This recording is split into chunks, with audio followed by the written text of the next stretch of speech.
following program is brought to you with limited commercial interruption. Today's broadcast is being simulcast in broken English. I'm here to show the world. I'm here to show the world.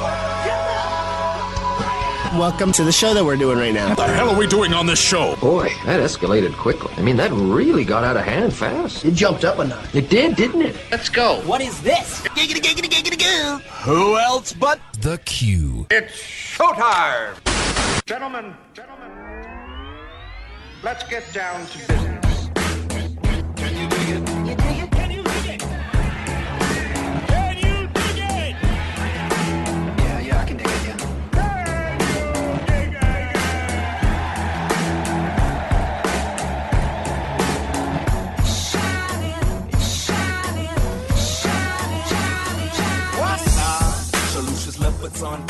Ladies and gentlemen, welcome to The Q. You're listening to the best pop culture, current events, current affairs show east or west of that Mississippi River, hailing from the great city of St. Louis and worldwide at theqnow.com. I am your host, Mark Bland. We haven't had him on in a bit, but ladies and gentlemen, today coming on the show once again for the first time in quite a while, John Scheper is going to be joining us. He's coming up just shortly here. Jason Kull, of course, is here. What's up, Jay? What's up, my friend? We're going to discuss some Halloween stuff a little later. You know, each show this month, I'm trying to do a little Halloween as we move forward and towards that weekend. We're getting closer. We are getting closer. And also, finally, it seems, guys, as though Biden has a couple of things to focus on if he wants to get votes for the midterms, but he can't do both. All of this and more on this beautiful episode of The Q. Also, make sure you guys understand we are on 1280 AM, 105.3 FM, KYRO News Radio, KYRO.com, and every single Saturday, 1 to 3 p.m. Central Standard Time, unless there's a Mizzou game. Usually we either are on before or after the Mizzou game, so you got to pay attention to that. And don't forget, we're sponsored by John Beal Roofing. That's right, John Beal Roofing. If you have any roofing issues in the St. Louis area, make sure you get on the phone, 1-800-JOHN-BEAL, JOHNBEAL. That's 1-800-JOHN-BEAL. They are a proud sponsor of The Q. Well, Jason, without any further ado, I don't think that we can let our guest wait any further. No, don't leave him hanging. I don't want to leave this man hanging. He is an amazing human being in his own right. But then on top of it, ladies and gentlemen, he decides to join us on the Q every once in a blue moon. That man is one Mr. John Scheper. John, welcome back to the show, sir. Thank you very much, Mark and Jason and your crazy cast and crew. I'm coming to you live and direct from Columbia at a tailgate, the homecoming game coming up at 3 o'clock this afternoon upon the conclusion of the Q. That's right. And we're all looking forward to that. Vandy in town. Hopefully we can finally get an SEC win. We'll find out in a couple of hours. Now, you know, John, it's really interesting that you brought that up right off the bat because you say you're at the Mizzou tailgate for the homecoming game. And yes. we do love our Mizzou Tigers here at KYRO. But that's the SEC, and recently the SEC's had a couple of things. Evidently, there's an Alabama situation that I don't even know what's going on there.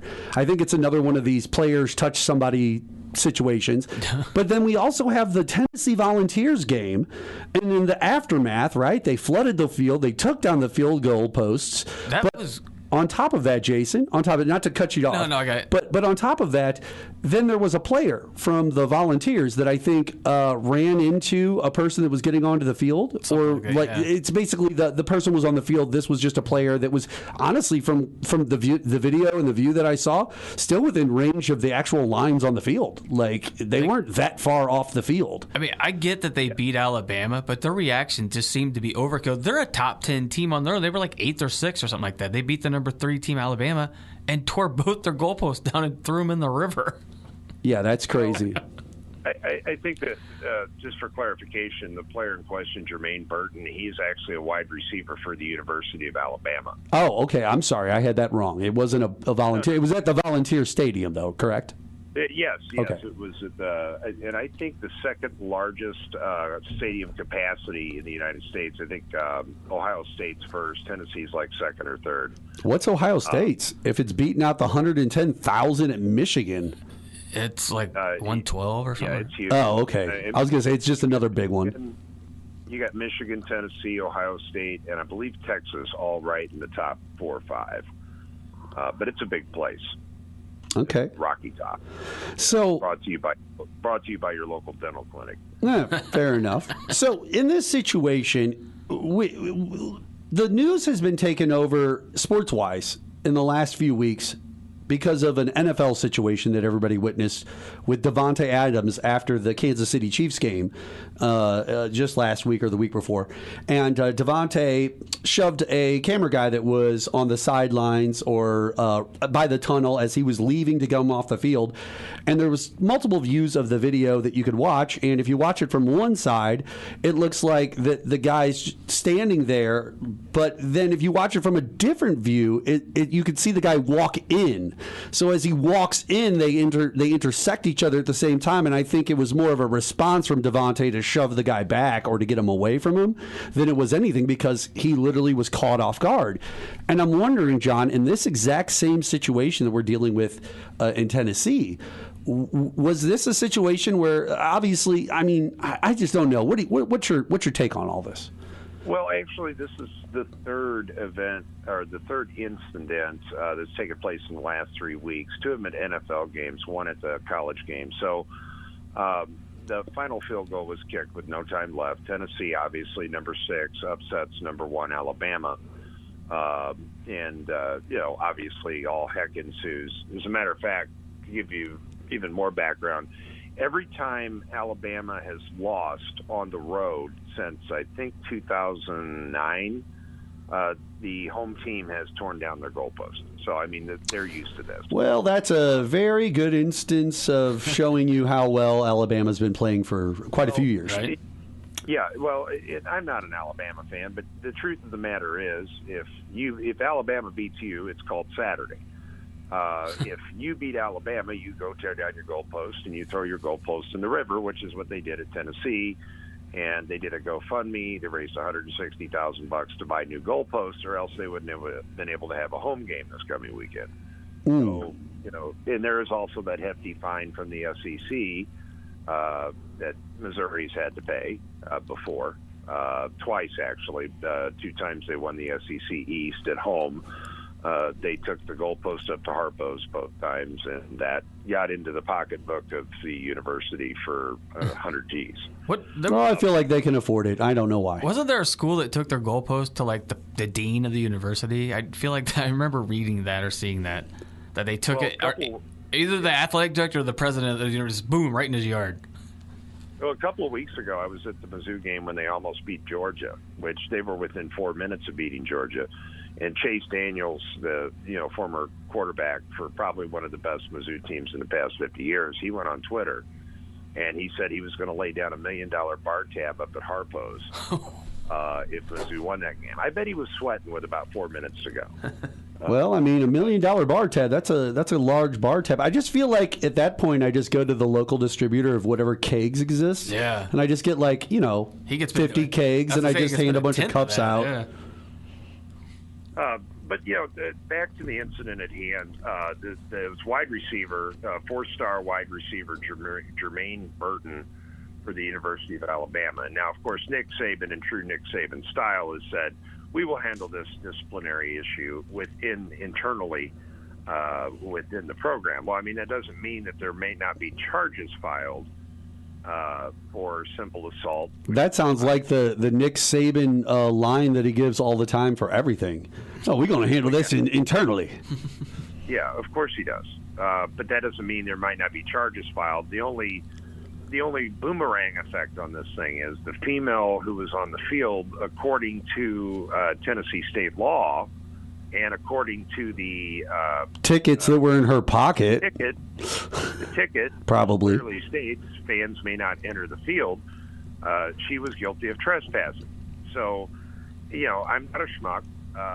No man should ever lay a hand on a female unless the man's life is being threatened with a deadly weapon or something like that.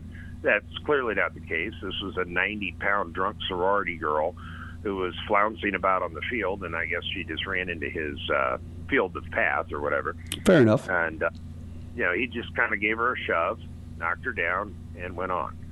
I wouldn't call it. I mean, I've looked at the video like 10 times. It wasn't an egregious attack of any sort, is what you're saying. It was an attack. He pushed her. Okay. I mean, and I'm not justifying his actions. He should not have laid his hand on anybody.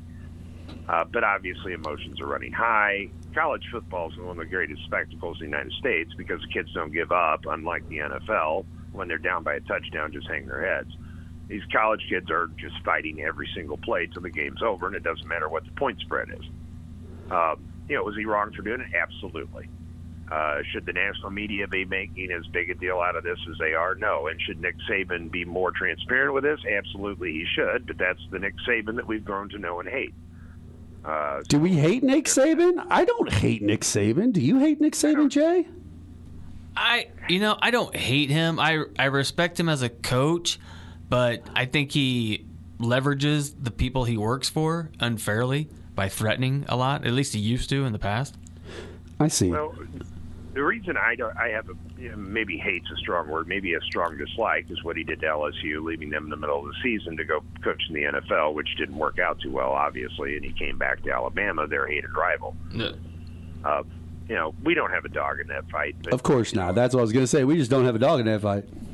Right, but it's interesting for us to sit in the back row, eat popcorn, and make snide remarks about, which is what we do so well. Oh, that's fair too. So, all right. I guess the where we're going to lay our stance on this situation, I would assume, because like I said, we brought this up off the top of the show, just off the top of our heads. I guess we're going to lay this at the idea of, hey, listen, there are rules. Don't break the rules, right? Yeah. If you don't break the rules, you don't have to worry about getting in trouble or having any problems with any football players or anybody else. Right. Right. Obviously, two wrongs don't make a right. She was wrong for being on the field in the first place, despite the fact that 100,000 of her closest friends were doing the same thing. And number two, he was wrong for shoving her. So what should really happen is they should meet, have a milkshake, him apologize to her apologize to him for being on the field in the first place, and we all just go on with our lives. Okay.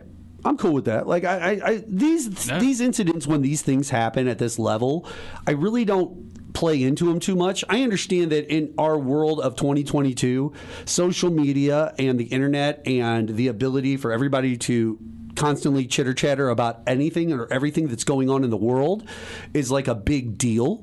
So like everybody wants to get out there and have their say on this and their say on that. And so like that's just going to keep the story reverberating. But I always feel like these stories are such small potatoes in the overall scope of things. You know what I'm saying? Exactly, Mark. And the reason I'm bringing this up is how much the media is making out of this, and how honestly, when you get down to the nuts and bolts of the story, it's a big nothing burger. And it has happened. It's unfortunate on both sides. They just need to shake hands and go on with life. But that's kind of sports, though. See, I think that the problem here is the specific media we're talking about mostly in this case is probably sports media. Who's keeping the conversation alive? Because in sports, once the game's over and the score's already in the books, that's it. All you can do is talk about what could happen. Like you basically are wrong. Yeah, well, you're just prognosticating like a wrestling announcer at that point, right? We just saw him clothesline that guy. Is he going to be able to get up tomorrow morning? Let's talk about what his Mondays are like. That's it. Like that's the thing. So a story like this where I can get out and opinionate and put my thoughts out there that aren't typical to the world of sports specifically. Now I get to be myself a little bit on my show. I feel like that's why it reverberates so much higher through the sports world. Well, honestly, guys, what I don't like, and I've got a friend whose son, actually, he's a firefighter over in Illinois. I worked with him for years.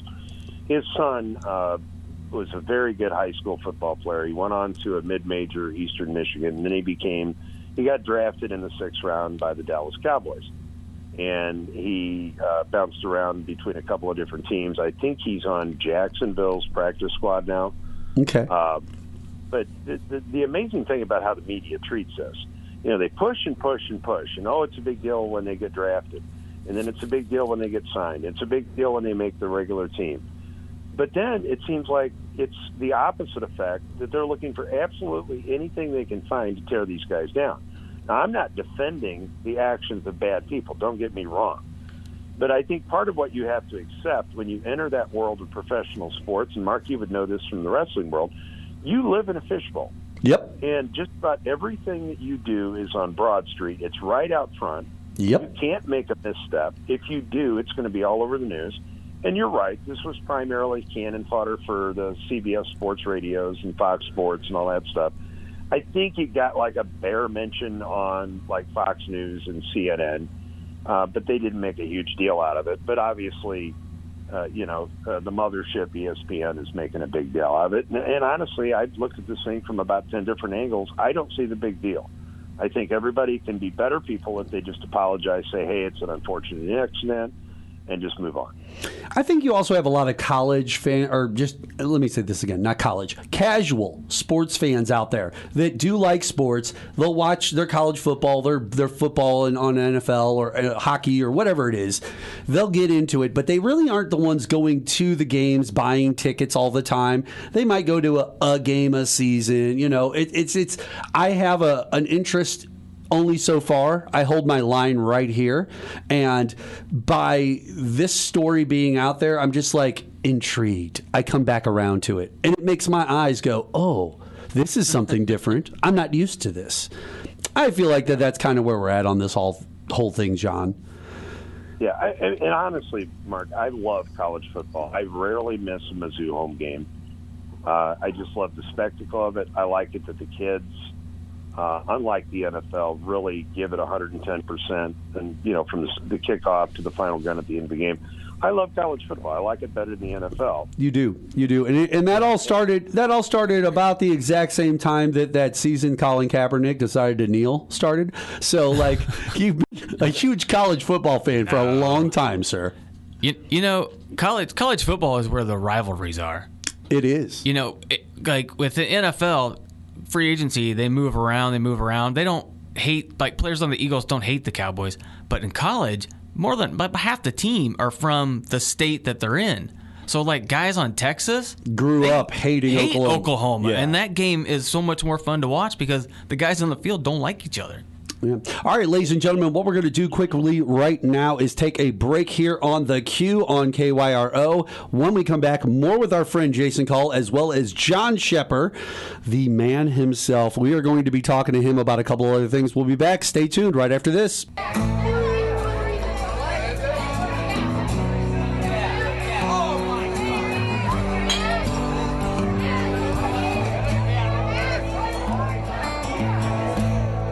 105.3, 1280 AM KYRO.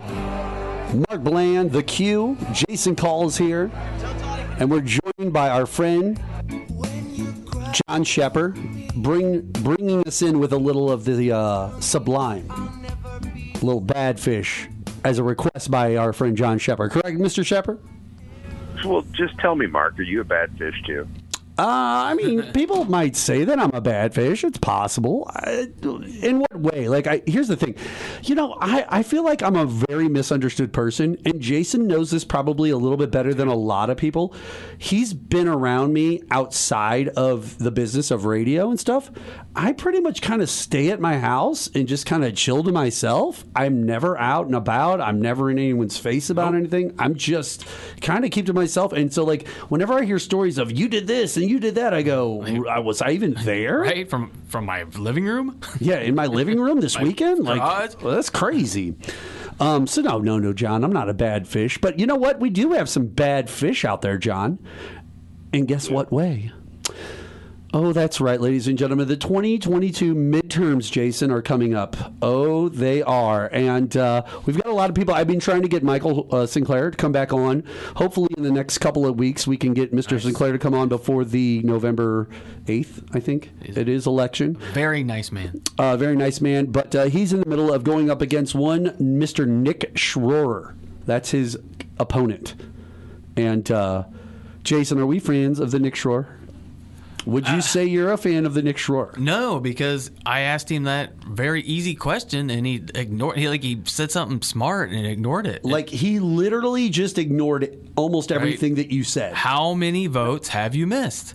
Yeah, how many? Because it's a simple question. Because that Republican running against him in the primary that was his commercial, not a Democrat. Now, to Schroer's defense, he might not have that specific number off the top of his head right in front of him. That's fine. We understand that too. If I ask John, hey, John, you've been a firefighter for many years in your life. How many lives have you saved? You'd be like, I could probably figure it out. I don't have that number in front of me. I gave him a range too. I was like, is it 200? Is it less? Is it 500 or more? Like, you kind of have that idea. Right. Guys, you realize that first semester of political science, they teach you how to avoid answering questions properly, right? Of course they do. Isn't it funny how everything that we consider law and legal is based so heavily? Look, you just said the first few months that you're in this course, they teach you how to skirt questions. I mean, it's literally how they start everything off. It's like, hey, listen, you want to be a lawyer? All right, great. Let's start lying immediately. Let's find ways to lie the best. Let's see how we can lie about this. And this is also why there are defense attorneys who take on murder clients that are literally dead to rights, guilty, but they still take it on. It's all about talent and trying to be able to skirt people. Doubt into one person's mind. That's right. But guys, I've got to ask this question. Is there not been a bigger opportunity and a bigger time in this country to have a legitimate third party of folks in the middle like us, okay? And Mark, I'm including you on that. I don't align myself with either party, and I'm just going to be honest about that. I'm somewhere in the middle. And I think the majority of people in this country are in the middle. And I think it's a shame that you have to conform so far to the left or so far to the right every time just to vote for a legitimate candidate that can win an election. I think, John, you're right. Go ahead. I'm sorry. No, I'm just sick of it. I consider myself to be a fiscal conservative, social moderate type person, but I find most of my views to be dead square down the middle on just about all issues. And I think people like me and people like you actually have a lot more in common than a lot of hardcore righties and a lot of hardcore lefties. And I'm sick of having to be pigeonholed by elections every 2 or 4 years to say, okay, I got to hold my nose and vote for this person. You know, those Facebook memories that come up, and mine went back, 5-6 years ago when we first had the form up of Hillary versus Trump. And my comment at the time was, and I remember you and I were together, I think we had a really cheap beer lamenting my loss in the county election up in Lincoln County. And I made the statement, 360 million freaking people in this country, and we can't find anybody better than these two to run to be the leader of the free world. Is there not been a better time to just say, hey, let's start to exercise some common sense in this country?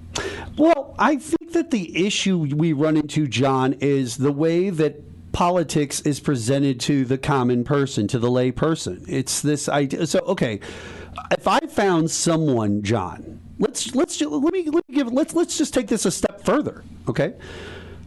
Let's say I have Joe Biden, specifically Joe Biden, okay? Now, not what you know of Joe Biden right now. Don't take any of your personal opinions of who he is politically right this second, okay? Just throw that out the window for a second. I'll let you keep everything about Joe Biden that you think about him.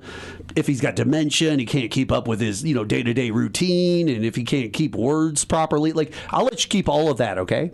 But if I brought you Joe Biden, the same one that I just talked about with all those issues, dementia, this, that, and the other, but he was just a political genius, literally just one of the smartest political minds of all time. And everyone knew this. This is a well-known fact. You still have so many because of the way politics is presented. It doesn't matter what his political prowess was. Everyone's just going to look at it as the popularity contest that it is. And they're always going to say, I found these things I like about this person, cool. And these 3 or 4 things, whether they're true or not, that I just don't want to like about this person. And now my stance at all times is, I just don't like this person. And they could be a political genius. I don't think America cares when it comes to that side of things, and they should. I feel like they should. Well, I mean, all political, and I think my opinion of Joe Biden is going to surprise you quite a bit. As you may remember, Mark, back around the time when you and I first met, my father had just passed away, and he had Alzheimer's disease. He had onset dementia. He suffered from that for 7 years before he passed. and I'm just going to say this, and this isn't political in any way, and I don't want you to take it that way. Sure. President Biden has dementia. Okay. And it's obvious. I see it in symptoms such as his gait, the way he walks, the way he can't formulate his thoughts. I don't have any dislike or hatred for Joe Biden in my heart whatsoever. But I think the fact that he was put up to run for president is one of the biggest single cases of elder abuse in this country we've ever seen. Elder abuse? I mean, I feel like he's there for it. Absolutely elder abuse. Joe needs to be spending time with his grandkids right now. But if I ask Joe a lucid question right now, there's a 90+% chance he's going to be able to answer it directly. And so if you ask him, do you want to continue to be president or do you want to run to be president of the United States? And we're going back quite a few years now. He's going to be in a less diminished state of dementia. Do you see what I'm saying? Like he's going to be more lucid a few years back. No, dude, I totally dig what you're saying. I'm not debating that. But when my father was in various stages of his dementia, he used to be president of a broadcasting company. And when he couldn't even tell me if he'd eaten lunch that day, if I would have said, Dad, do you still want to run this company? He would say yes. Yeah. And I'm just saying that just from my personal experience with Alzheimer's and dementia. It's sad. It's horrible. It's a horrible disease. I feel like Jill, his wife, the first lady, I think that she's got enough wherewithal within herself as a person. Forget about the presidency and forget about the position of power and any of that, okay? Just as his wife, who's been around him all of these years, you know what I'm saying? I feel like that if she felt that it was a situation that he needed to step out or away, she would allow that to happen, and she would also probably recommend that to happen. I feel like. I can't guarantee that. I can't either because I don't know the woman. I'm not going to pass judgment on anybody like that because this is one of the most, devastating things that can happen to somebody. I certainly don't think he can serve a second term. Oh, cool. Well, and see, that's John. You'd love us because, and this is why you do have us. This is why you do love us because we came on our show just last week and we said how Joe Biden has diminished in his abilities, and we thought, and at least I said that I thought that he definitely needed to be a one-term and done president. Right. And I feel that way. I feel for the man. I mean, I'm politically juxtaposed to a tremendous amount of the things that he believes, even 30, 40 years ago. Now, many years ago, even most of the big Republicans that have been in office just as long will tell you, we got along with Joe. We like Joe. A lot of Republicans voted for Joe Biden because they felt that he would be that return to the middle, like we've all talked about, reminiscent of, if you remember Bill Clinton's second term, when he actually reached across the aisle, started working together, and the country was a better place because the two parties, which are not going anywhere, actually found some common ground to work together. But I think that those people still exist, John. Like, those people in Congress still exist that are willing to reach across. The Joe Bidens, who famously did reach across the aisles for many, many years in their positions of power, Look, you got, what's his name from Utah? Mitt Romney. Mitt Romney has shown in the last few years that he's reached across the aisles and wanted to work, even though everybody was a Trump supporter and Trump was the president and everybody was backing Trump. A former presidential nominee was sitting there going, I want to work with the libs across the aisle. I want to work with the Democrats. I want to work across the aisle. And he got chastised heavily for it. And I don't think it's the Liz Cheneys, the Mitt Romneys, even some of your more staunch Republicans that happen to like to work across the aisle because they just have friends that they know across the aisle. I think it's the rest of them. It's all the Gateses, the Matt Gateses, and all those guys that are getting into each other's ears and riling, and the Kevin McCarthys that go, well, I love a Matt Gaetz and I love all that, so I'm just going to be the Speaker of the House and not care what Mitt and this guy. Even Mitch, famously, remember Mitch McConnell, January 6th, day of? Yeah. He's like, listen, man, this is uncool. I disagree with everything that has happened outside of these walls. We need to do this properly. This is not how America runs. I will not stand for this. And even the girl from Georgia, the one who ended up losing the Senate race, she stood up there that same day and was, because she just lost that day. Yeah, Kelly Loeffler. And she's like, I can't believe what I just watched, and I'm so sorry. She changed her mind right of there. And then immediately within a week, they were all like right back to, oh yeah, we're just towing the party line. Like, oh that's how it should have been. They should have hung Mike Pence from out there. And it's like, this is crazy, dude. The country still wants that. You know who wins in 2024? If the Democrats or even Republicans could find like a 52-year-old Joe Biden. Because people like that folksy kind of, he makes you at ease. He's kind of got that Clinton thing. Is there anybody on the Republican side like that? John, is there anyone on the Republican side like that? No. Yeah, I don't think you really have to look too far. I think there's some people on both sides who could be that person. But you got to think about this, man. Americans, especially in the 24-hour news cycle and as far as politics, have awful short memories. They do. And, 2024 is millennia away. You honestly have no idea how much is going to change. What name is going to pop up and how the landscape's going to be different. I think, honestly, what you're going to see. You know the horse I'm riding, buddy. I've been riding that horse for a long while now. What? Paul Ryan. Yeah, he poked his head out the other day. Oh, yeah. Oh, he's a hedgehog. He'll see his shadow eventually. If I was betting, the Republicans will probably get behind DeSantis. I don't know why they would do that. That wouldn't be horrible. It wouldn't be horrible, but it would literally lose him the election because he's not going to be able to pull the same amount of votes that Trump did. He's just not going to. Well, he doesn't have the same charisma. And you know what? I wonder if both sides by then will just be sick of the meanness. So they're definitely going to have 80 million votes guaranteed for the Democrats. Do you know why? It has nothing to do with who's running. It has everything to do with literally the Democrats just are going to come out and vote. That's their thing now. Ever since Trump got elected, their new thing, and it has been behind the scenes for years, just vote. Get out there, vote for our people. That's it. The key for 2024 is to get two things under control. Obviously, the economy. One thing we've learned in the past 50 elections in this country is that people in this country vote with their wallets.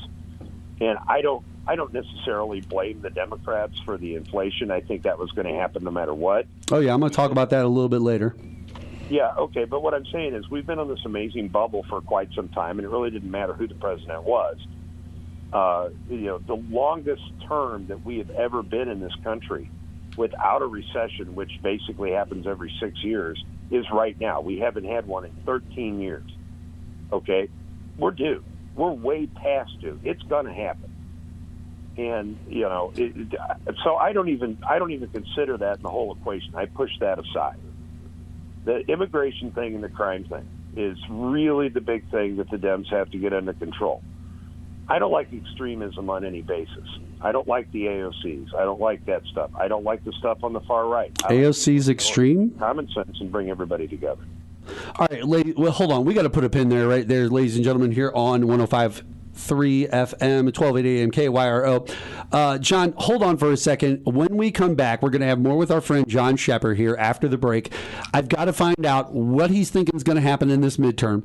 And I've also got to discuss this. AOC's an extremist. Like, I feel like she's just chilling like me in her garage every night, hanging out, Jason, and not bothering anybody. Like they got her out to be this oath keeper at this point, and I don't know what's going on. So, all right, ladies and gentlemen, we're going to take a quick break here. We'll be back on the queue after this.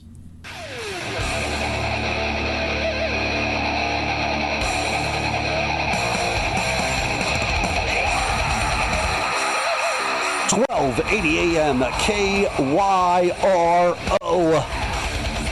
That's right, kill switch engage. This fire burns. Or as we like to call it, the CM Punk theme song, right, Jay? It is it. It is the CM Punk theme song. Ladies and gentlemen, we're sitting here on KYRO on this beautiful Saturday. We got a Mizzou homecoming game, and we are just hanging out talking to our friend, one Mr. John Scheper. Now, John, right before the break, you made a comment. Let's just be honest. You made a comment that I don't know is true. Okay? Okay. You said our friend AOC is an extremist. Now, are you saying that she's on the extremes, or are you literally saying that she's what you consider an extremist? Well, I think first and foremost, I got to say this. I think AOC is kind of hot, but that's fine. A lot of conservative men and people like yourself in the center right, are going to find her extremely smoking hot. Yeah, I mean, she might be somewhere in the spank bank. You never know. Mm-hmm. Yes, it's possible. The thing of it, what? To have it in the spank bank? Are you there? I never have any fun, guys. I only have fun with you. I'm only allowed to have fun with you. I'm allowed like 10 minutes of fun a week. Oh, you cut out there. We didn't even know you were there. You know what I'm saying there? You're talking about the boner pills. You had your penis in your hand. It was really weird. You know what I'm saying, John? Alex, he's back. Oh, it's me. It's Alex Jones, Lisa. That's right. We got the squeeze berries, and John's on the phone right now. John, I'm going to give you 34% off. That's right. Not 35, 34% off. But you're the only one who's going to get that one in the whole United States of America. That's right. This global capitalist pig that is Alex Jones is not going to let you down. No, thank you for the self-assurance. I certainly appreciate it. No, but anyway, AOC, the situation with AOC, extremism. Yes. I don't think that. I think that what the squad personifies is the direction they were trying to take the Democratic Party. It ain't going to work. But I will say this: you got complete radio. The squad that nobody talks about anymore because it's now 4 years later. They're not saying anything, right? And their own. It's like a circular firing squad. I mean, their own party's turning on them right now. But be that as it may, it's really not relevant to what's going on right now. Well, I haven't really heard anybody turning on AOC or Ilhan Omar or any of the people that were considered the squad. First off, I never hear about them being called the squad anymore. I never hear about them actually making any big waves one way or the other. Every once in a while, AOC will show up to some protest or something. Yeah. And then she might get arrested or say something on a microphone. Yeah. Really. But beyond that, nobody really ever brings them up or talks about them. So I don't see if there's no effectiveness from them, like you just said. I think it's just from sheer irrelevance or sort of slowly becoming more irrelevant. Well, basically, first of all, let me tell you of my grand respect for Bernie Sanders and of what my view on the squad. Okay. Bernie's an idealist, and I respect Bernie on this basis. I may not agree with a doggone thing with him politically, but I will respect him for his conviction and his conviction. He's a similar creature to Trump. And I'll tell you this, you may think that this is kind of crazy, but people will vote for people like Bernie Sanders or the members of the aforementioned squad for the same reason they voted for Trump, because they believe that he's going to do exactly what he says he's going to do. And well, sure, that's the whole point. Bernie would do his stuff, and he wouldn't check in with you to see if your feelings were hurt about it. But what I'm saying is this. This is silent but deadly. They're trying to push that aside and win midterms, and they know they can't win midterms with that kind of radical agenda, because the majority of us see it for what it is. It's just maybe good pie in the sky ideas like communism's great on paper, but it's when you put it into practical application. Sure. And socialism as well. But is there anybody who's actually pitching communism as something to be under? I haven't heard of a single individual step up to any campaign in the last, since 96 for sure, since the first time I voted. And I've never heard anyone sit there and go, I'm a communist and I want communism. I want this to be a dictatorial country where we have a dictator is the person in charge is a physical dictator. It's not like we call him president. It's like Putin. It's just you can put all kinds. It's tyranny. It's literal dictatorship. And I want communism to be the way that the world runs. And then they came to Missouri and Eric Schmidt had to sue him 50 times. For where AOC things is like that politically with me. I don't even follow her on Twitter. Yeah, I don't think I follow AOC on Twitter either. I think she's just there now. Yeah, I think she's just there, John. Well, and back to my. If that makes you feel better, we're just trying to make you feel better. No, it's all about me. She is still hot. The thing of it is, with Bernie and the squad and everybody else, we talk a lot, we blow a lot of air. Do you know that the most substantial piece of legislation that Bernie ever passed was naming a post office? Sure. Sure. Look it up. No, I'm not. Dude, this doesn't surprise me. People become popular, and then they become busy. And because they're popular, they become busy in ways that other people just don't become. And the problem with politics, once again, this is going back to what I said earlier on the show, the stance and the way that the layperson looks at politics, the people that get voted on and elected the most often are just the most popular people. Yeah. And if you're just a popular person, kind of like the high school cheerleader that everybody loves, the most popular kid in school, right? Everybody loves her. She's sweet. She's a jerk to that girl over there because she always calls her fat. But beyond that, you can't have that. But she's not going to be hanging out with you, working on your homework with you. Even if she's good at math, she's not. She's going to be busy working with cheer squad on what's getting ready to happen at the homecoming game, and then she's going to be at the party afterwards because that's what's important to her world and how she runs. And I know that might not be the popular way that politics should go, but that's just kind of what we get. You know what happens with guys like Bernie is they end up spending a lot of their time getting things done for other people. Sure. And that's that how happens he's too. used. Hey, you were saying, John. I can't disagree with that, and you know, it is what it is. And I think everybody has got this mission in life to seek their own relevance. Oh yeah, and I think that's what it really boils down to. But you know, getting back to the midterms. Yes, sir. Yes, sir. I definitely want to talk about the midterms. Politics. You guys, students of politics, as I am as well. You know, Mark, we've covered a lot of elections together. A lot. It's like watching. It's like a really good football game. Are we going to be covering the elections together again this year for the midterms? You know, the rumor has it, but you know, obviously our little company's grown substantially since then. So we've got a lot of different elections to cover. So we're still kind of formulating those plans, putting that stuff together. Got to twist a few knobs. Gotcha. But back to the X's and O's here. Now, you guys are always aware when one party wins the presidency, they generally have a bad midterm immediately following. I don't see that trend changing at all here. And I think what it really boils down to is, as far as the House, if we could talk about the House first, it's paths to victory. I think worst case scenario for the Republicans, they do take the House back. Best case scenario, you know, it could be the wave they're talking about. I don't think it's going to be that extreme, but I think they will have probably a 10 or 12 vote margin at the end of the night. The Senate is a much different story, but I think the real story is going to be in races that nobody's even thinking about right now. And I'm speaking specifically of you know, some of the gubernatorial races, because think about this, guys. Roe v. Wade being gone, gubernatorial races in this country have never been more important, because now obviously the decision making on the health care like that is going back to the states. Mm-hmm. So these governor races and these downstream state house races are vitally important. From this point forward, to depending which way it's going to go. Unless Biden's idea trumps all of that in the end, and no pun intended with the word Trump. Literally, the idea of, if you guys come to the polls and support us and the Democrats, I will make sure that I codify Roe versus Wade. Like, we will make sure that there are legal precedents for these things. That would end up trumping a lot. What this is really going to come down to eventually is going to be, I'm Eric Schmidt, and I'm the governor of Missouri, and guess what? I'm not going to listen to you, Mr. President.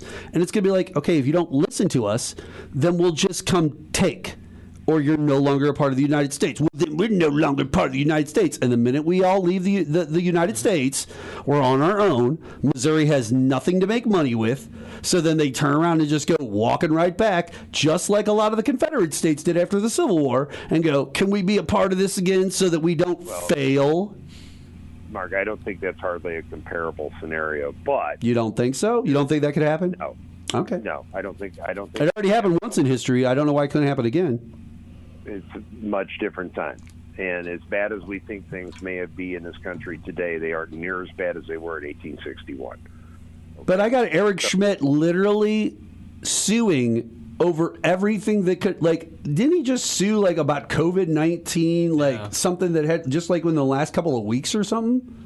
Mask on masks. Well, he did that too. Well, in some businesses or something. Right. There was something else. Like he just submitted another one. I got a story here about. You know what? I got a story here, Deron, and you'd love this. And I don't want to cut you off. We're gonna finish this midterms up. But I got a story here about Wisconsin, where they're trying to block student loan. Oh, that was the other thing. Yeah, you remember he did he tried to like sue him about student loan debt relief, and I'm like sitting there going, stop this. Focus on something important. Being stupid doesn't help you out.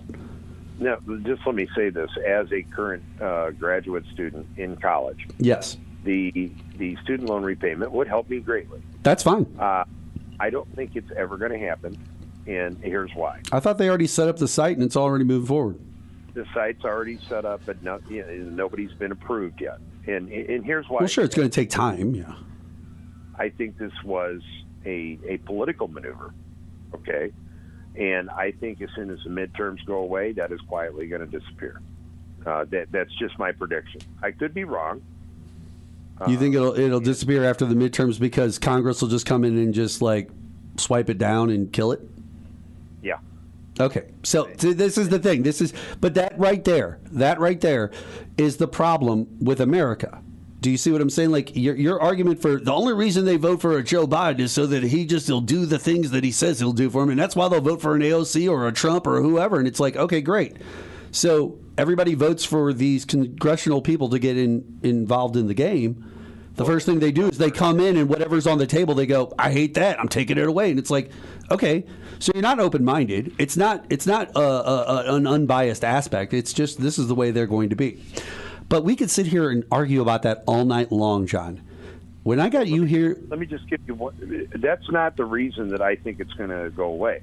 Okay. The reason I think it's going to go away is he didn't have the authority to do it in the first place. Now, if it was put up as a bill and Congress voted to forgive that, then yes, absolutely, it would happen. He's done something through presidential proclamation that he doesn't have the authority to do, and it's very clear. Okay. I mean, even Nancy Pelosi said he didn't have the authority to do it before he did it. So, the question is how... But it wasn't like he just did something because he wanted to do it. See, that's not what we're dealing with here. This is the Barack Obama, Joe Biden, presidents of America. These are the guys that are willing to talk to the other individuals. And before he even announced anything or made a move forward, I guarantee you, all those people that had their opinions all knew about it up front. Every single one of them. There was no blindsiding anyone. Probably a third of Democrat congressmen would vote against it. Possibly. It's not popular on any other circle other than trying to get votes. It's not popular with the Democrats. I don't know. You just said that you would enjoy it and you would be happy if you got it. I would enjoy it. I said it would benefit me, and that's right. Just being honest. Right, okay. You don't like the benefit? I mean, think about how many things, John, over the years that some president passed that was tax-related that you thought was the biggest total piece of crap or pork bill or whatever it is. It doesn't matter what year it was, what president it was. And you felt like you kind of got, the short side of that stick. Well, here's an opportunity where Mark Bland has already paid all of his student loans back.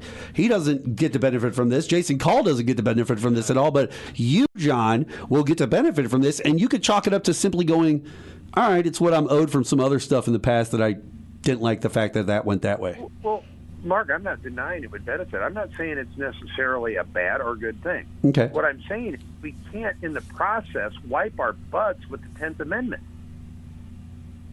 He can't do what he did. Now, the question is going to be, at the end of the day, is if he's challenged on it. That's the whole bottom line. He didn't have the authority to do what he did. Now, if he wanted to suspend payments, which he already did, if he wanted to forego interest, he could do that.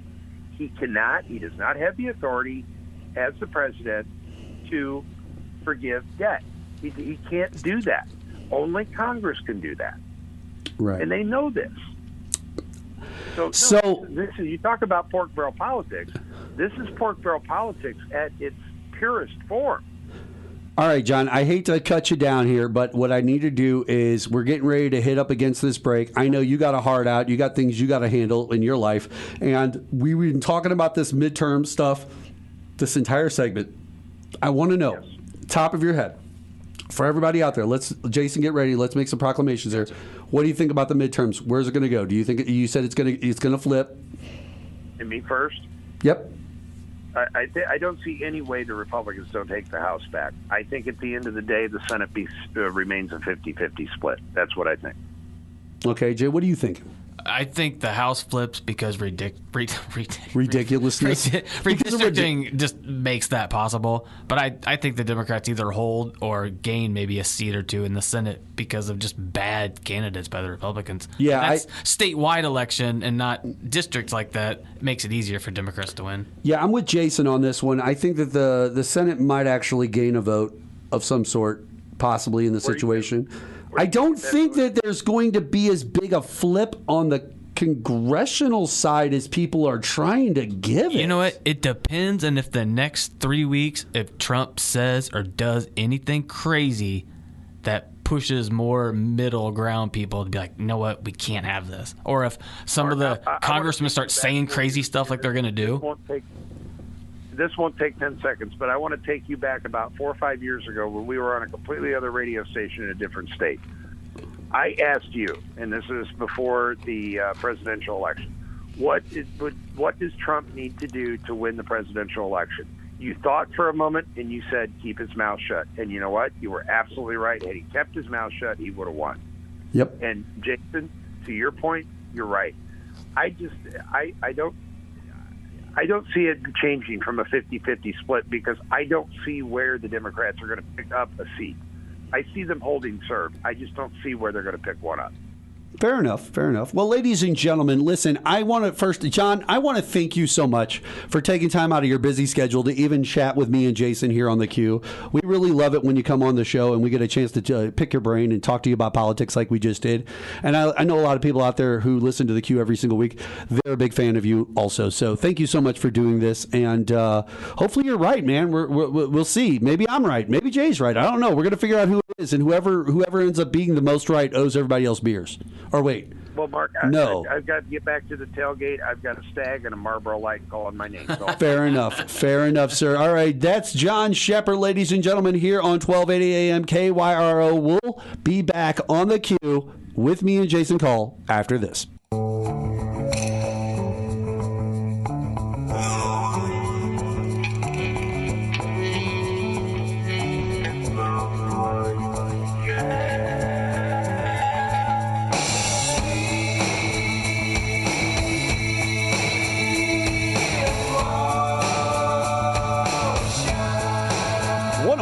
.3 FM, 1280 AM KYRO.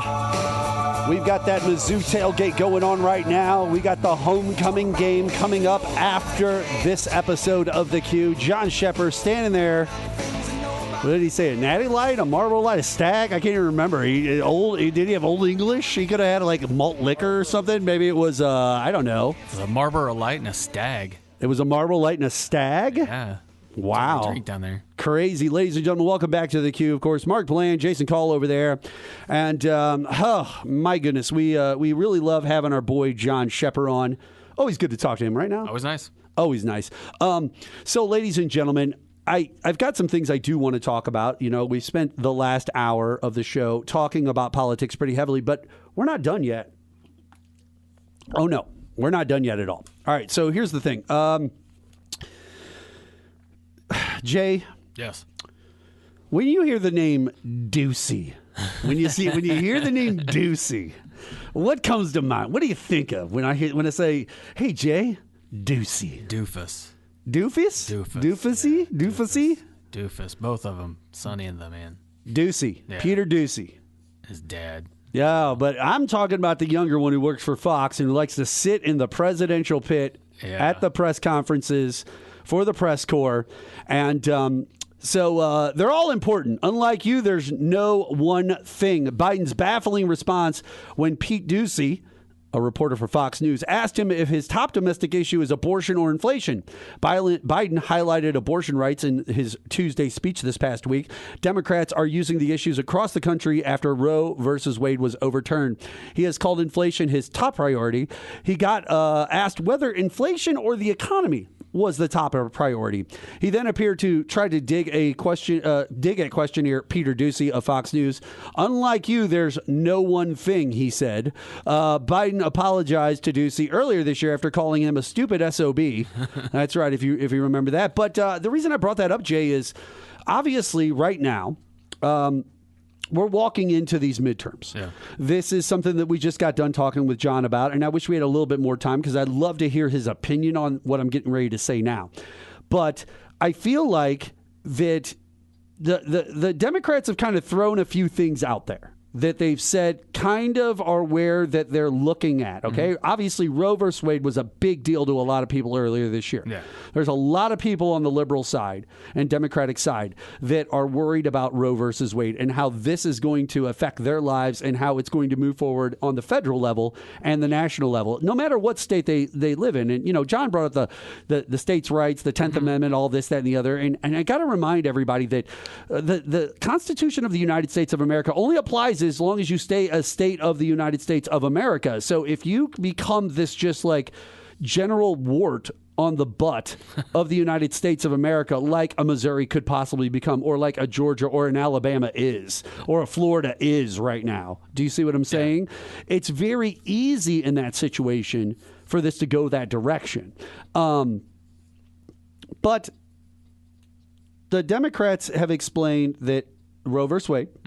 They've also explained inflation is a real big issue right now. The economy and even Biden this week opening up more of the strategic oil reserve, trying to quell those problems that obviously MBS, who is the head over in Iraq, Iran, Middle East, who Saudi Arabia handles all that, handles all that over there in Saudi Arabia with OPEC. He's got a lot of the oil reserves that he has under his control. He has made a deal with Putin in the last week or two. Basically, Putin came to him and basically said, "Listen, I want you to shut down exports of oil. Like, I want my oil to be worth more money. I want you to shut it down. I want it to be a lot less to get a hold of." MBS was totally cool with this. It has put the United States in quite a bit of a position, along with a lot of other places around the world. And like we said on the last episode or a couple episodes ago or whatever, currently Venezuela has a large reserve that they can get at that the United States is within it. We have our own reserve, but we also have our own places that we can pump from too. I don't know how fulfilling those areas are in comparison to the Venezuela tap for oil that they have. Obviously, it's not as big as the one in Saudi Arabia in the Middle East by no means whatsoever. And Russia has their own that they are dealing with on the Arctic side that we talked about on the northern, more Arctic side of things. So with all that being stated, it's like the United States, maybe I should go down this road. Isn't it weird that the United States of America isn't a bigger player in the oil game as far as control of the oil worldwide? I mean, we are the largest military presence. Right now, if we wanted to, and I'm not saying we should, but if we wanted to, we could literally attack any country on this earth probably and take them out. More than likely. More than likely. Not guaranteeing it 100%. No. And I'm not saying it would happen in a day. I'm just saying, like, if we decided to attack Czechoslovakia with everything the United States has, they're done. That might take hours. I'm just saying, they're done. Like, the whole country is done. Switzerland, the same thing. Like, so if we have this the ability, and I've said this before in the queue, it's been many, many years since I brought this up, and it was back when Obama was still president, but this idea that we're the United States. If we want something, we could just take something if we really want to. But the idea that all these other people won't play along with us and we just sit and let it happen as if it's okay. Now, I understand. I've made the argument on this show myself, Jay. Other people's backyards, they can do what they want in their own backyards. As long as they're not in our backyard messing in our stuff, we don't care. In their backyard, do your own thing. This is why the famous Kim Jong-un, when I did the episode where I played the North Korean devil's advocate, basically arguing on behalf of Kim Jong-un at the time because he wanted to shoot missiles at us every other week over and over and over before he died. And I basically came on my show and I said, listen, it's his coast. It's his country. If he wants to shoot stuff off of his country and point it at different places, fine. But if that stuff gets within range of hurting anyone or getting anywhere near anyone, now he's not playing in his own backyard anymore. Now he's messing with other people's backyards. Now we're going to have an issue, right? Right. Like, I don't care if your dog poops in your yard, but if your dog poops in my yard, now I've got an issue. Or if you grab the poop out of your yard and throw it into my yard. Pull that microphone down. Get that closer. It's not going to eat you. It might. It won't. You can pull it down. You can just grab it and do like that. Push it down. You can just push it down. Just push it down, just like you used to in band class back in 7th grade.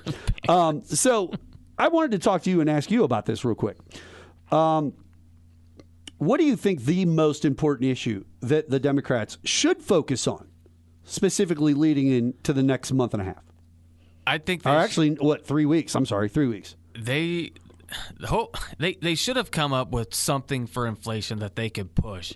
That is bring some economists on board that is guaranteed to win. Because here's the thing. But how do you do that? Yeah, I don't know. The reason I ask is I ask how you do that because when I look at our prices, and I know that the United States is in comparison to many other places, not every place on earth.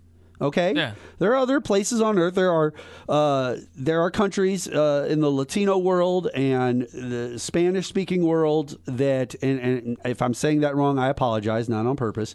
But throughout South America, places like that, where they've got things that are way cheaper, right? They're candy, they're this, they're food. Yeah, like it might you milk. might not want to eat it. But. Milk might only be like $1.50 there for them when it's $3.50 for you here. Like I get that. But as far as the overall stance of the kind of houses we live in, the kind of cars we drive, how we imbue like the world in the United States, we're actually relatively affordable, middle line across the board. Our gas isn't super duper expensive. They pay more in other countries sometimes than we do, quite a bit over in Europe. More, some of them. They go by liters over there. We go by gallons. They do it by liters. It's like 3 liters to 1 gallon. Yeah, and it's like $4 a liter. Think about that, ladies and gentlemen. It's 3 liters to 1 gallon. So that means for your 1 gallon of gas, they're paying $12 to fill up the same type of car. They're paying $12 for that same gallon over in Europe. Okay, that's quite a bit of money. Do you see what I'm saying? I kind of wish that the Democrats weren't making such a big deal about abortion, at least on the national level. Now, states, sure, it's important, but the thing is Biden's still in office, so it doesn't matter if you put a bunch of anti-abortion guys in on the House and the Senate side. No matter what they come up with, Biden's going to veto it. Sure, I think that's very important in 24 when it's the presidency. Because if you get some anti-abortion president and you can get a House and a Senate, suddenly you're going to have a federal ban. We already have the Supreme Court leveled the way it is. Right? Yeah. I mean, you're not getting anything through. So, all right. If I was to take a shot at this and I was to be the political advisor for the Democratic Party, I would say, obviously, I would focus number one on inflation. I would focus on that first. I'm not against Roe versus Wade. No, it's a good background, but it's a state thing. I'm not. Listen, if you start working with gas and start focusing on these high-priced things, this is what I wanted to say earlier. I understand that there is a lot of reasons why the United States, as well as the rest of the world, is dealing with the financial repercussions we currently are. Yes. Everything fell apart after COVID. We found out so much of this world, not just the United States, not just that coffee place that was on the corner that closed up because of COVID and still hasn't opened back up because it just never needed to exist in the first place. Okay? You had a lot of that happened. Okay? So a lot of businesses went away in general. But on the other side, we had a lot of supply chain issues worldwide for a good year and a half solid. Yeah. We're still dealing with some supply chain issues to this day as we speak on this show right now. So those things are going to maintain. Plus, on top of that, right? So a lot of the financials of the world got affected by COVID heavily. So all that still had to work itself back out from pre-COVID. Now, on top of that, you got Putin hanging out with MBS, having wars with Ukraine, threatening the whole world with nuclear war and World War III, shutting down oil and gas opportunities for the rest of the world just because he wants to be a D about it. Yeah. Okay? For sure. He wants to be a doocy about it. Okay? You know what I'm saying? Yeah, you got to be the Ducey. Peter Ducey is one of the biggest losers that I've ever worked with in the entire thing. Listen, if you want to be a real globalist nationalist, you got to be like a Peter Ducey. You know what I'm saying? Yeah, that's great. All right. Thank you, Alex. See, that's the problem with him being deplatformed. He just shows up. He just shows up. Just show up anywhere. Hey, listen, I don't even need to be on the radio. Okay? I just start talking into microphones. It doesn't matter. It'll just show up on your radio. Anyway, doesn't matter. But that's kind of where I see there's so many tentacles to the problem that all Putin's stuff does is amplify and make things worse for a longer, more extended period. This isn't a Joe Biden problem. See, I know a lot of red state conservatives are running around sitting there going, it's Joe Biden. It's because of him and his decisions that my gas is expensive and that this is expensive and my life is rough and I have to pay for student loans for my own self. And I get it. You guys have a lot to whine about. But literally, all of this was in the works and all of it was going to happen whether Trump won or lost, whether Biden won or lost. The whole world does not hang on whether Donald Trump or Joe Biden is your president of the United States. I want you to hear that out loud and clear. Guy in Troy, Missouri, listening to this radio station right now, who's got his Trump flag in his garage. The rest of the world is not worried about if your boy wins presidency of the United States. And you know what? They just aren't. They love to talk about your boy if he wins, and they love it when he does crazy things like Kanye. We'll talk about him again in a minute here. They love that stuff. But as far as like worrying about how it affects you financially, they don't care. They're not on top of it, so they have no dog in the fight. So you constantly saying it's this one guy that runs this one country, which is your country you live in, it's not possible. Well, for it to be all his fault. If this was going to happen, it's too big of a problem for him to even think about it. Jason, if you wanted to screw up the global economy right now, off the top of your head, could you even figure out the first thing you'd even do? I would have no idea. I would have to think about that for hours and hours on end to and maybe even bomb a country. I might even have to take that to committee, to other people and be like, hey, listen, I've got this idea. I'm trying to figure out how I'm going to screw up the United States' economy immediately. What's the first move I make? But if this was going to happen anyway, wouldn't you rather have someone it doesn't even have to be Biden, just someone like Biden in office and not a Trump? It just came out the other day. He overcharged the Secret Service 5 times the going rate at his properties. Now I know he wants crazy. I know he wants to make the Putins of the world like him. I understand that because he really finds them. But imagine if a situation turns. I feel like a Donald Trump has now become kind of a laughing stock in the eyes of a Vladimir Putin. Probably. A person like a Vladimir Putin, who has control of his country, didn't lose his presidency, stayed in command, dictatorial like that. All the things that Trump idolizes and likes, Putin probably saw there's a potential that this guy could be like me and like Duarte and a few others. Useful idiot. Right, but then he realizes, the whole country does not have his back the way he pretended and talked a big game, so now he's just kind of a fool to me. Imagine if that guy does turn on you while you're president of the United States. I feel like a Donald Trump, you asked a Joe Biden or a Donald Trump in office to handle these situations. A Donald Trump takes that personally and just lobs more Twitter tweets that are ruthlessly mean and would piss a Putin off back at him to where he just makes his decision faster or more firm than he did before. Joe Biden's going to want to talk to the guy and try to figure things out. Not Trump. If this guy turned on him, that'd be it. Well, have you heard any of the outtakes of the Bob Woodward audiobook that's coming out? And there's 8 hours of Donald Trump interviews.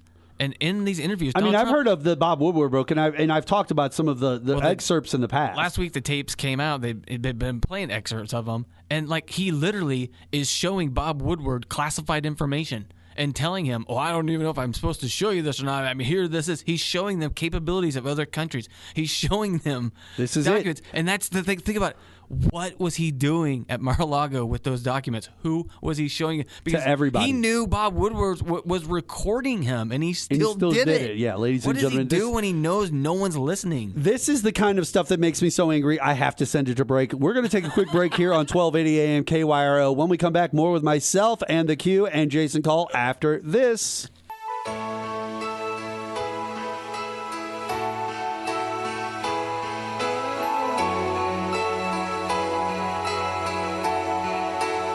.105.3 FM at 1280 AM at KYRO. You're on with Delilah. This is the Slow Jams. This song reminds me of every high school, grade school, junior high dance I ever been to. Oh, yeah. Literally, when I was in middle school, this was the jam. This was one of the jams. This came on, you start searching. I mean, when you're younger, you didn't go on dates with people. So like junior high dances, you had to search out someone to dance with. It always sucked too because if you just weren't like a talkative person or anything like that, it in the just corner. Well, I can't fight that feeling anymore that we had before the break, ladies and gentlemen, hearing about one Mr. Donald Trump. So I'm going to move on from the Don. Maybe, maybe not. I don't know. I haven't figured it out yet. I want to talk about things. By the way, don't forget, you guys are listening to the Q courtesy of our sponsorship and our friends over at John Beal Roofing. That's right. If you have any roofing issues in the St. Louis area or even in extended states, Illinois, Kansas, other places like that, make sure you go to johnbealroofing.com or 1-800-JOHN-BEAL. That's 1-800-JOHN-BEAL. They don't just do roofing work. They do other types of work too, gutters, siding, all kinds of stuff. So you can call over 1-800-JOHN-BEAL, find out from them, but make sure you support those guys that support us. And yeah, I appreciate it. So a filing for an emergency injunction claimed the forgiveness plan is unconstitutional and oversteps its executive powers. A taxpayer group and a Wisconsin conservative legal group together sent their request to Justice Amy Coney Barrett, of all people, who handles that region. The debt program allowed 40 million Americans who earn less than $125,000 to receive up to $10,000, or Pell Grant recipients could receive up to $20,000 to cover their student loan debts. I didn't catch this off the top end. A Wisconsin group, this is out of Wisconsin, wants to block it as unconstitutional, sir. Yeah, I don't even know.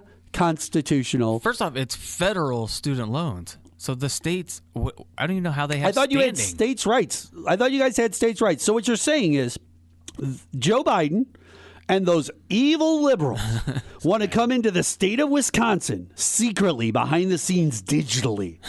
And whatever amount of money that you owe for a college loan, right? And it doesn't matter. Listen, you could be Josh Hawley himself. Yeah. You could have $200,000 in lawyer loans from all the legal schooling that you had to go to, okay? All that lawyer and liar in schools or whatever it is.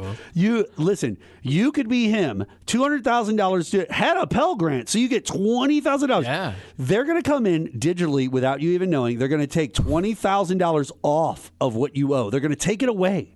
Think of all the things that they took away from you that you got to benefit not at all from, that you hated, and you went down to the bar on Friday night, you got drunk, and you got into an argument with your buddy who's a liberal about it, and you were screaming, and you couldn't stand it, and then a dart hitting you in the forehead, and then you guys got into a fist fight with those guys. Like, do you remember that night? Okay, so this guy is just going to take money that you owe, and he's going to throw it away like it doesn't even exist. And guess what? You benefit. How is this even a problem for these individuals? And by the way, can I go, shh, hold on, shh. I love my shush. Hold on one second here, Jason. I'm turning you off for a second here. Shh, everybody out there, everybody in radio land, shh, listen, just turn down your radios. Shh, listen to my voice. Wisconsin, no one cares about your state. That's it. Okay? Aaron Rodgers doesn't even care about your state.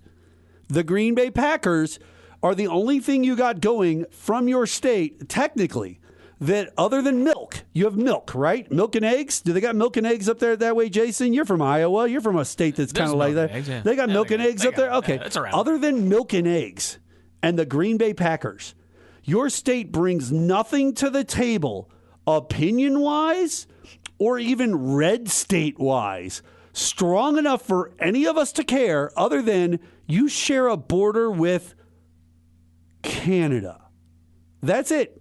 That is the extent of your value in Wisconsin, ladies and gentlemen. You know what? And by the way, Jay, this like literally comes back to St. Louis and Missouri also. Yeah. Because I complained earlier about Eric Schmidt doing the stupid lawsuits to people. This makes Missouri in the same boat. And you might sit there and go, well, why do you hate Missouri so much? I don't. I think Missouri is a beautiful place. I love how affordable it is to raise a family here. I just don't like the attitudes of certain individuals and people around this state, popular ones, and just your local neighbors and people around you. Loud, uneducated. Loud and uneducated quite often. And you might sit there and go, but Mark, you're loud. And I'll go, except I'm educated. Right. And like there's a difference. I don't even mean like college educated. I mean, no, I'm just saying educated. Yeah, I'm educated. Like no desire to read. Right. And I think that becomes your life. Like, let's think about this. What's it like to live outside of St. Louis or Kansas City directly, right? Even if you lived in Springfield, Missouri, or Columbia, Missouri, a larger town that's not a major metropolitan city like St. Louis or Kansas City, right? Everybody pretty much outside of immediate downtown in that area lives out in a farther, more rural area. Yeah. Rural people have very simple lives quite often. They get up, they work, they hang out with the family, soccer practice, whatever it is, go to bed, do it again the next day. Very simple. They're not being pulled a million different places. They don't have 1,000 music venues on Broadway that they could go hit at any time to catch every single band that exists on earth. Like, they don't have any of that. So there's not a lot of drive to do much else other than watch some TV. And if your TV is Fox News, which isn't a knock, we're on a Fox News affiliate here right now. I like being on Fox News and this Fox News affiliate of KYRO. I don't have a problem with that whatsoever, but I'm a rarity. I'm a liberal on a Fox News station or a moderate that's on a Fox News station. You're listening to Pete Ducey tell you right to your face things that you don't have to think hard about because he's telling you what you need to think. And so now I don't have to do any work but sit here in my chair, smoke my Marlboro, like John was talking about earlier, which, by the way, hey, can I get a little money for that Marlboro? How about we come up on some sponsorship money for those Marlboro cigarette ads that we're getting right now? But you don't have to do anything.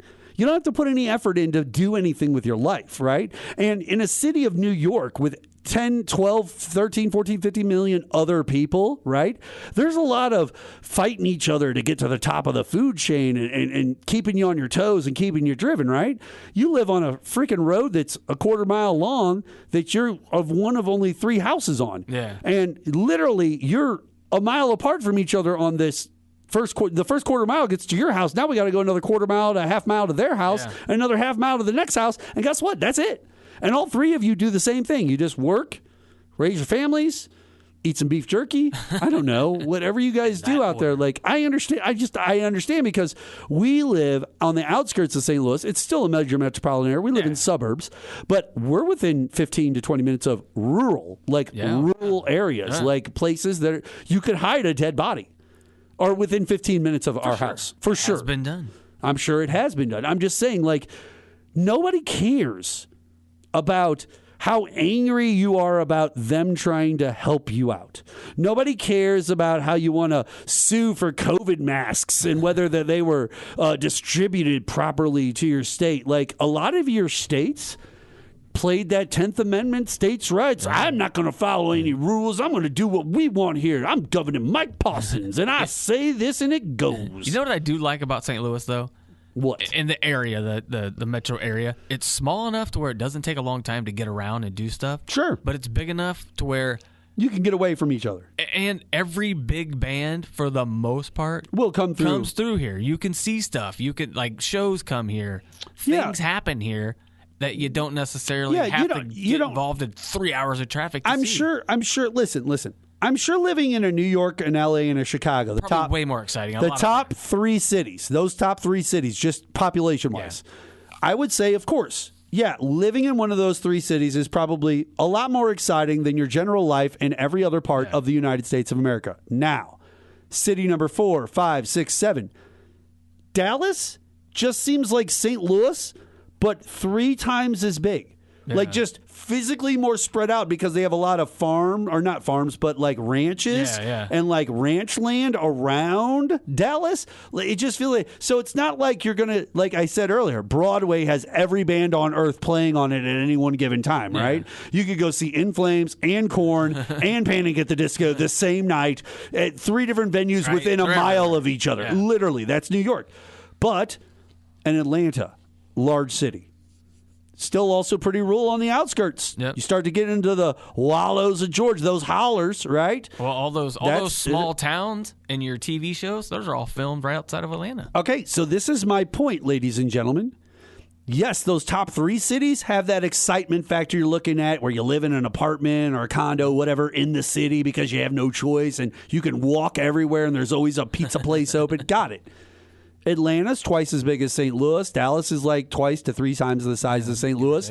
But like you said, St. Louis is just big enough to where it has everybody coming through. Yep. It's also a nice size place to get around, to go to different places to do things. So you can take like a little 40-minute day trip off to this place and hang out over here for a good 3 or 4 hours or whatever like that, then come home. You know what I'm saying? Like, there's a lot of that. You got that a lot in Dallas. You got that a lot in Atlanta. You don't have in Dallas and Atlanta, and I'm using them specific, or Miami, you don't have that New York, Chicago, L.A. kind of massiveness in place that has everything going on. So those states are no better than St. Louis, or those cities are no better than St. Louis or Kansas City. And like from where they really aren't. From where you and I live, we can literally get to every major venue in St. Louis within 20-25 minutes. Oh yeah, within a half an hour I can get to pretty much every venue in St. Louis, and that's assuming the Cardinals haven't made me park at some crappy parking lot. Okay, but unless something crazy happens, like a major accident on 70, there's really not a whole lot of traffic on 70 heading into town,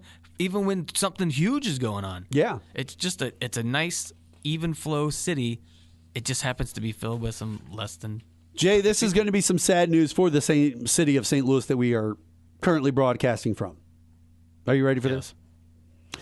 America's homicide hotspots have been revealed, sir. Ooh. Murders are spiking in Kansas City, Detroit, and St. Louis, with the steepest rises in Democrat-run cities, says a study that blames gun sales and defund the police policies. Okay. A study shows 10% rise in homicides in America's 50 biggest cities.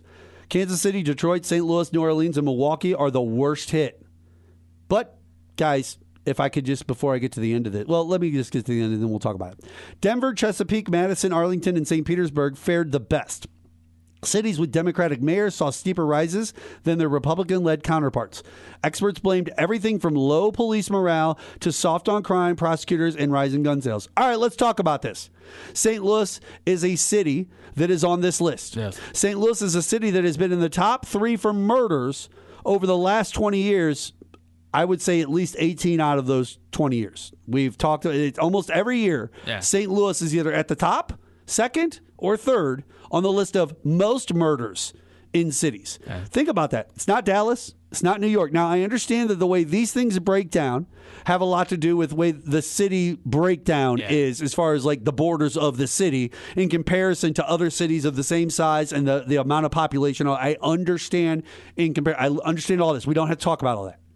What I do want to talk about is experts blamed everything from low police morale to soft on crime, prosecutors, and rising gun sales. Okay, St. Louis has Tashara Jones as the mayor. She is a black female. Mm-hmm. The reason a black female, after all these white men and one black man, if we remember, what was his, Freeman Bosley Jr., right? Yep.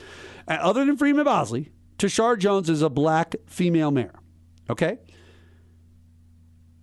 The city we're talking about is St. Louis.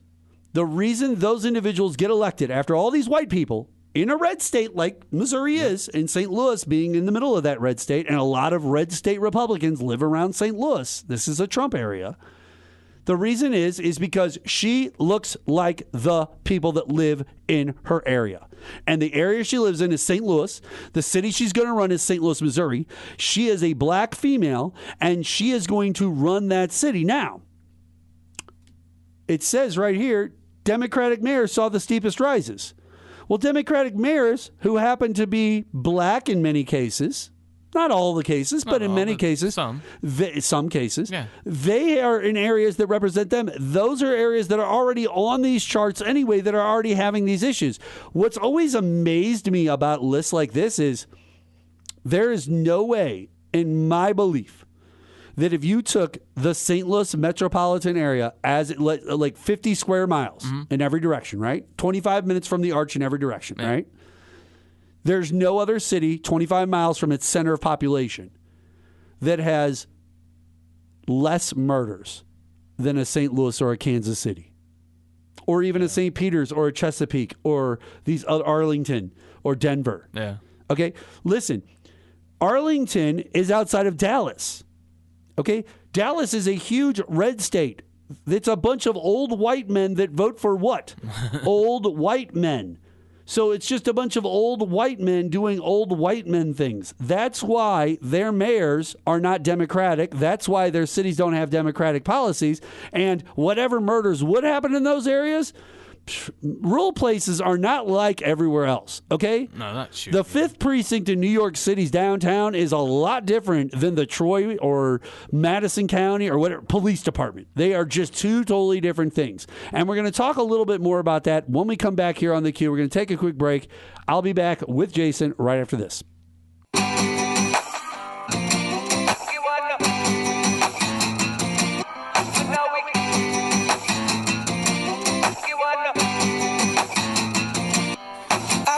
Ladies and gentlemen, welcome back to the Q. Mark Bland, Jason Kull, Cage the Elephant, as well as every other band that exists in the world. And that's right, me, Alex Jones. I'm right here. I'm just sitting off to the side. I got my boner pills and everything's ready to go. Mark, you just let me know when I need to jump in. No problem, Alex. No problem at all.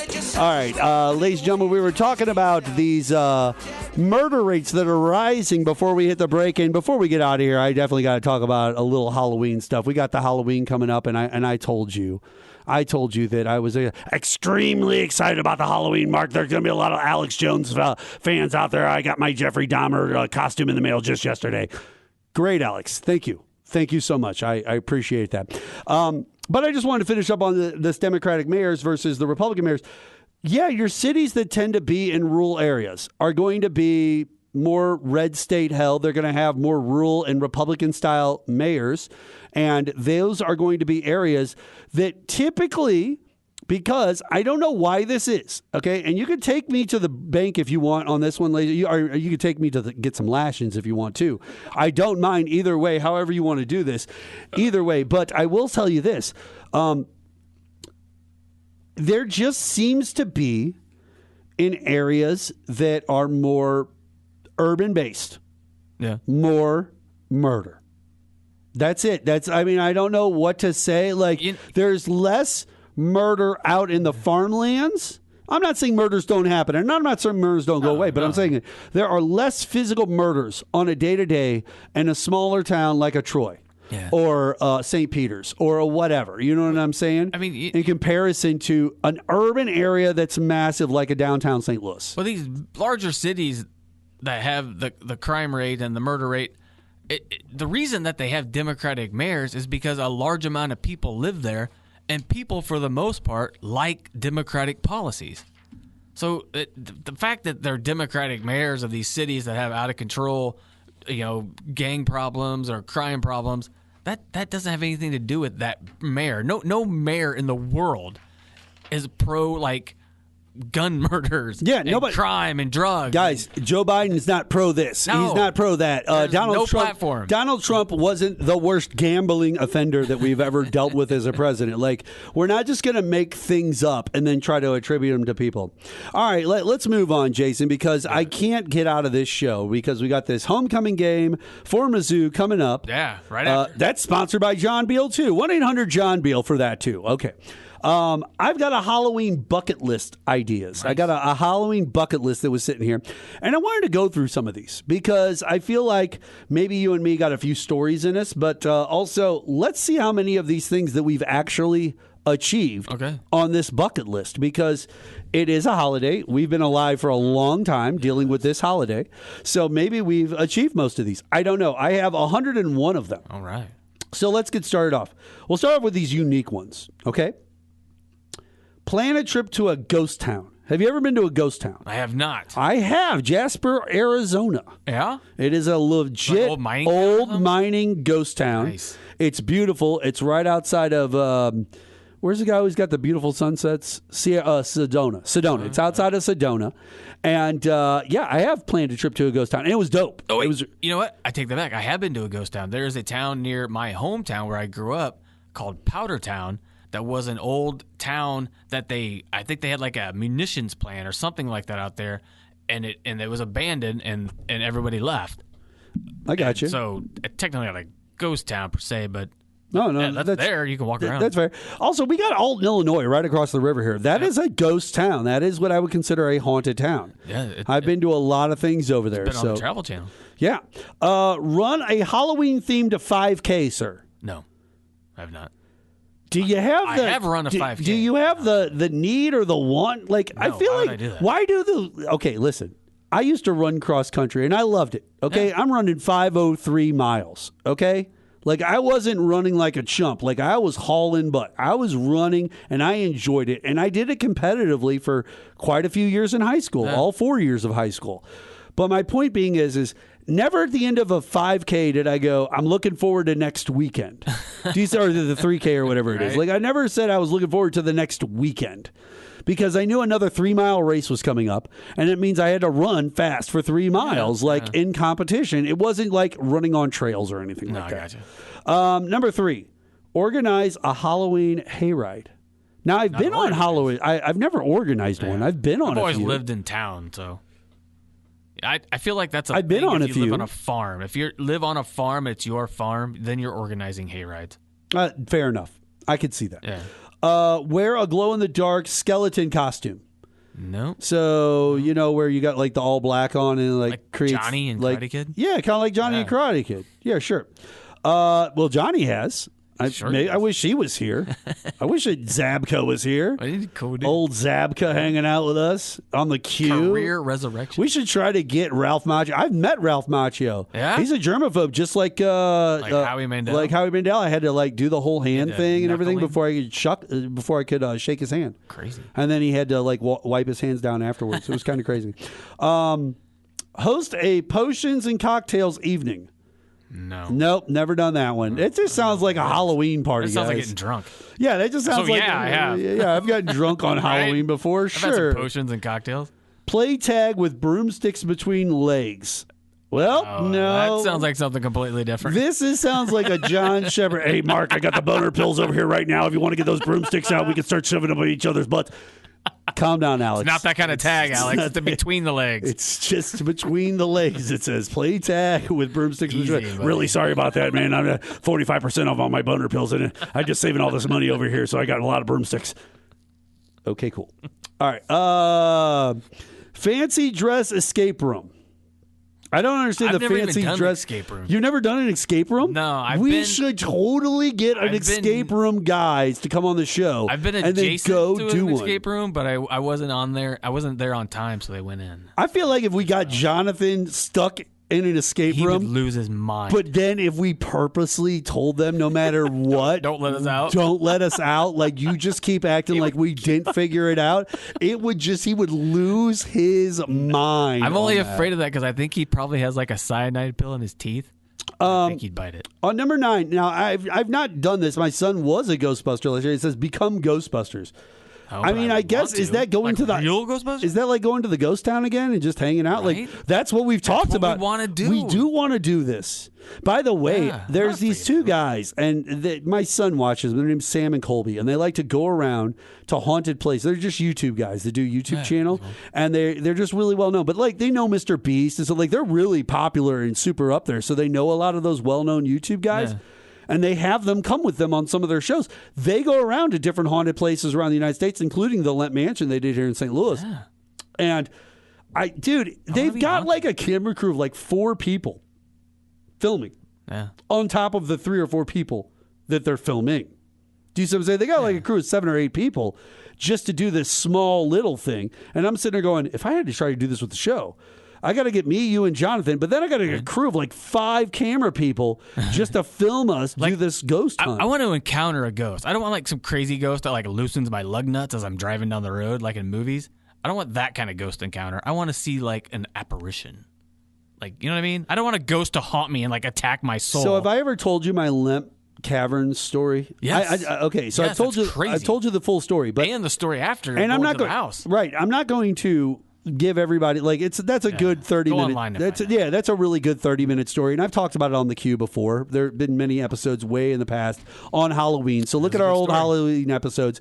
You'll see me talk about the Lemp, and you'll see me talk about the caverns and everything like that. But I have seen the sad face like on the front of a play, like we've talked about this, on the front of like a playbill, there's the happy and the sad face, the theater faces, the right? thespian mask. The famous thespian mask. Well, we were in what was supposedly the theater in the Lemp Caverns, down in the deep caverns, even underneath all the fake haunted houses you pay to go through.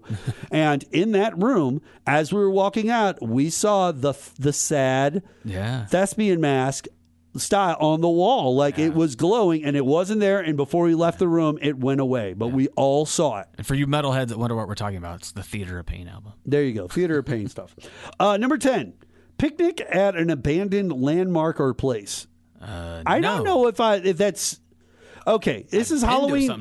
This is Halloween bucket list ideas. I get it. I'm giving you guys some ideas. Go find yourself an abandoned landmark or place and just go have lunch there. Have a sandwich. Have a great time. Break out the Subway.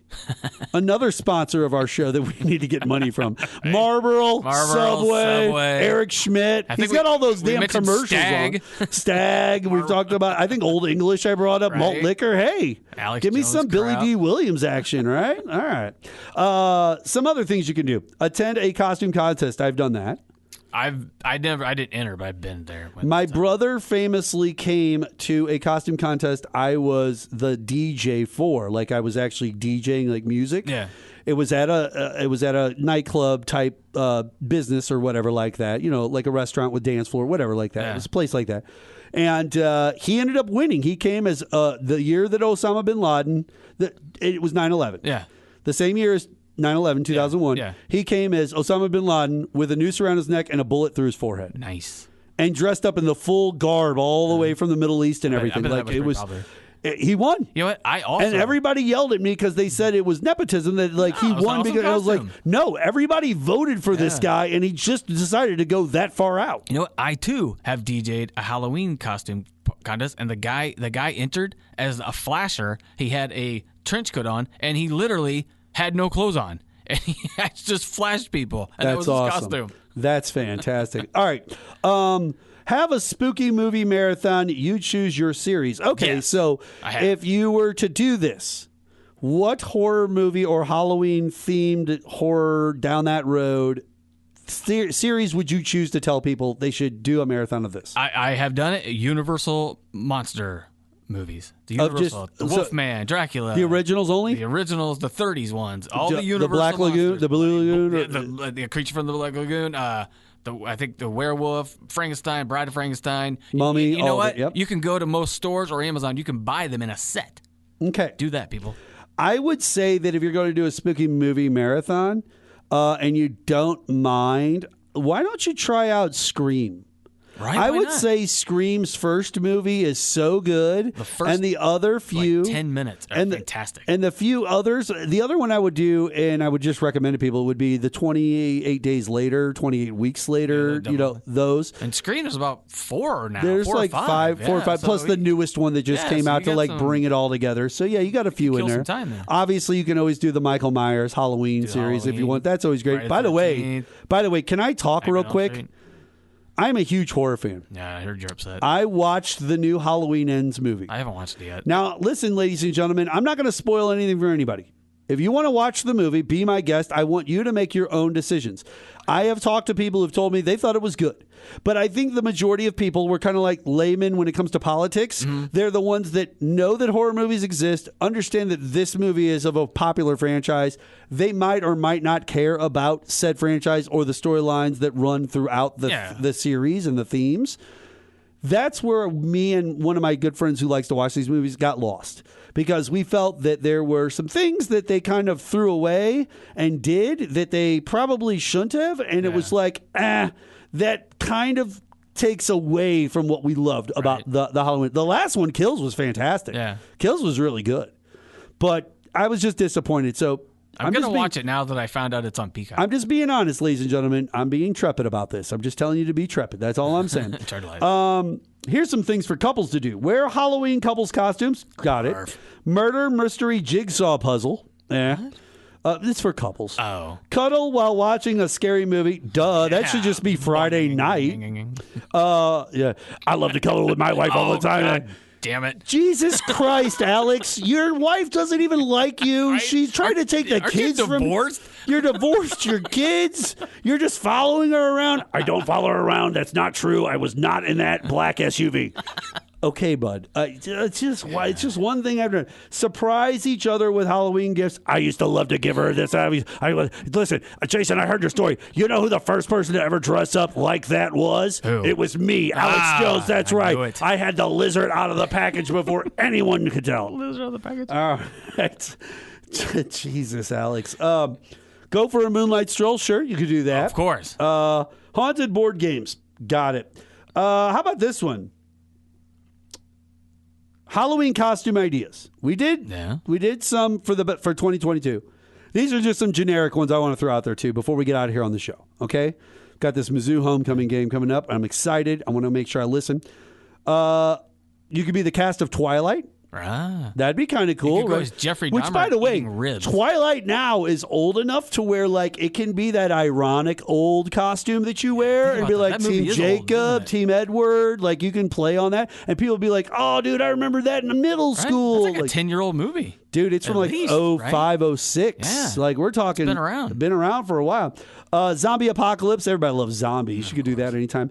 Undead boy band or girl band. So you could be like the zombie version of NSYNC. A zombie BTS. That wouldn't be bad. Yeah, zombie BTS. That might be a pretty good idea off the top of my head. Witches and Wizards, Ghostbusters, The Addams Family, Buffy the Vampire Slayer. I was never a big Buffy the Vampire person at all. I knew that was a popular show. Yeah. Horror movie villains, of course, those always work. Scientists and monsters, skeletons and mummies, or animal onesies.